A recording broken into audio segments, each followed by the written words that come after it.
नमस्कार अध्यापक साथियों। एडमोटैक यूट्यूब चैनल में आपका स्वागत है। आज हम आपके लिए लाए हैं प्रभावी शिक्षण प्रक्रियाएं कोर्स 2 कक्षों में बच्चों की सक्रियता। कक्षा में बच्चों की सक्रियता कोर्स कक्षा 3 से 8 के समस्त शिक्षकों द्वारा पूर्ण किया जाना है। साथियों, इस कोर्स में 70% अंक लाने पर ही प्रमाण पत्र प्राप्त होगा। हम जितनी बार भी प्रश्नोत्तरी हल करेंगे, हर बार प्रश्नों के क्रम में बदलाव हो सकता है। आइए शुरुआत करते हैं प्रश्नोत्तरी। शोएब सर कक्षा में लगातार कोल्ड कॉलिंग का उपयोग करते हैं, लेकिन जो विद्यार्थी किसी प्रश्न का उत्तर नहीं दे पाते, उन विद्यार्थियों की कक्षा में सक्रियता और भागीदारी चुनौतीपूर्ण पाते हैं। आप शोएब सर को निम्न में से कौन सा सुझाव देंगे? इसमें हमारे पास 4 विकल्प दिए गए हैं। पहला है, विद्यार्थियों को कोशिश करने का और भाग लेने के लिए प्रोत्साहित करें। विद्यार्थी को सही उत्तर बोर्ड पर लिखने को कहें। जिस विद्यार्थी को उत्तर नहीं आता, उसे छोड़कर दूसरे विद्यार्थी से प्रश्न पूछें। विद्यार्थी को उत्तर तक पहुंचने के लिए संकेत या एक सहायक प्रश्न प्रदान करें। दोस्तों, इन चारों में से हमारा उत्तर है, विद्यार्थी को उत्तर तक पहुंचने के लिए संकेत या एक सहायक प्रश्न प्रदान करें। अब हम चलते हैं आगे। आपके अनुसार कक्षा कक्ष में शिक्षक को खड़े होने के लिए निम्न में से कौन सा स्थान चुनना चाहिए? इसमें भी हमारे पास 4 विकल्प हैं। पहला विकल्प, कक्षा में सबसे पीछे खड़े होना चाहिए, जिससे पाठ के दौरान सभी विद्यार्थियों को देखा जा सके। दूसरा है, पूरी कक्षा में घूमते रहना चाहिए, जिससे सभी विद्यार्थियों को आवश्यकता अनुसार सहायता प्रदान की जा सके। तीसरा, बोर्ड के पास कक्षा के सामने खड़े होना चाहिए, जिससे विद्यार्थी आपको देख सकें। चौथा है, एक कोने में खड़े हो जाना चाहिए, जिससे विद्यार्थी टीएलएम और बोर्ड देख सकें। साथियों, इन चारों में से हमारा आंसर है दूसरा, जो कि है, पूरी कक्षा में घूमते रहना चाहिए, जिससे सभी विद्यार्थियों को आवश्यकता अनुसार सहायता प्रदान की जा सके। चलते हैं आगे। साक्षी मैडम के विद्यार्थी या तो कक्षा में बिल्कुल भी भाग नहीं लेते, या केवल कुछ ही विद्यार्थी भाग लेते हैं। उन्हें अपनी कक्षा में कोल्ड कॉलिंग का उपयोग करना चाहिए, क्योंकि ऐसा करने से साक्षी मैडम, अब इसमें भी हमारे पास 4 ऑप्शंस हैं, जिसमें से पहला है, कक्षा में बेहतर नियंत्रण कर पाएंगी। दूसरा है, उन्हें कक्षा में पूछे जाने वाले प्रश्नों हेतु तैयारी करने की आवश्यकता नहीं होगी। तीसरा, शिक्षण अधिगम प्रक्रिया में स्वेच्छा से भाग न लेने वाले विद्यार्थियों की भागीदारी और सक्रियता सुनिश्चित कर सकेंगी। चौथा है, भाग ले रहे विद्यार्थियों की सराहना कर सकेंगी, जिससे कक्षा में भागीदारी बनी रहे। साथियों, इन चारों में से हमारा उत्तर है तीसरा वाला, शिक्षण अधिगम प्रक्रिया में स्वेच्छा से भाग न लेने वाले विद्यार्थियों की भागीदारी और सक्रियता सुनिश्चित कर सकेंगे। चलते हैं अगले सवाल पर। अगला प्रश्न है, निम्न में से कौन सा कथन सर्कुलेट यानी कि कक्षा में भ्रमण हेतु तैयारी का घटक है? पहला ऑप्शन, आसानी से कक्षा में भ्रमण कर पाने के लिए मार्ग में से बाधाओं को हटाना। दूसरा है, विद्यार्थियों को उनके सीखने के स्तर के अनुसार बैठाना। तीसरा, विद्यार्थियों से पूछे जाने वाले प्रश्न तैयार रखना। चौथा, भ्रमण के दौरान इस्तेमाल किए जाने वाले टीएलएम की तैयारी करना। इन चारों में से हमारा ऑप्शन है सबसे पहला वाला, जो कि है, आसानी से कक्षा में भ्रमण कर पाने के लिए मार्ग में से बाधाओं को हटाना। चलते हैं अगले प्रश्न पर। निम्न में से कौन सा विकल्प विद्यार्थियों के संज्ञानात्मक रूप से पाठ में सक्रिय होने का उदाहरण नहीं है?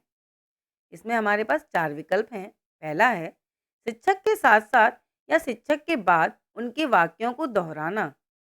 दूसरा है, शिक्षक के निर्देश ध्यान से सुनकर पाठ्य पुस्तक में दी पहेली सुलझाना।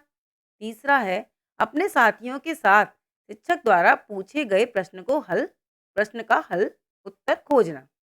चौथा है, शिक्षक द्वारा पाठ के दौरान साझा की गई वीडियो को शांति से देखते हुए अपने विचारों को पुस्तक में नोट करना। साथियों, इन चारों में से हमारा उत्तर है पहला वाला, जो कि है शिक्षक के साथ साथ या शिक्षक के बाद उनके वाक्यों को दोहराना।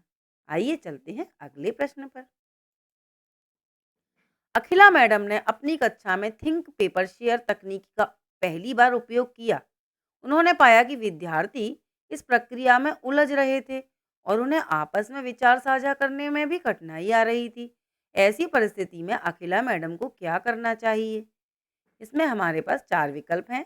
इसमें पहला विकल्प है, इस तकनीकी का उपयोग करना बंद करना चाहिए, जिससे कक्षा में व्यवधान उत्पन्न ना हो।